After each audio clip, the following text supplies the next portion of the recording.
Hello everyone, in this video we will learn how to copy vertical data and paste horizontal in Google Sheet.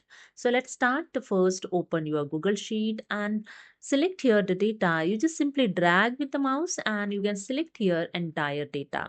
And the second way is just simply select the inside the cell and you can use here the shortcut key Ctrl A to select the entire data. After that, simply right click on the mouse and click on the copy. You can use here the Ctrl C shortcut key to copy your data. Then select the cell where you want to paste your data in horizontal. Okay, so here I select the cell, then right click of the mouse, then click on the paste special and here select the transposed and here you can see your data is pasted in horizontal format.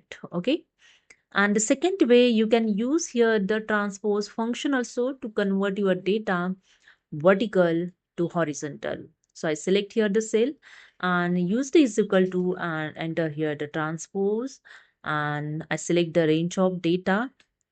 Okay, and press the enter and that's it. Here you can see your data is converted in horizontal.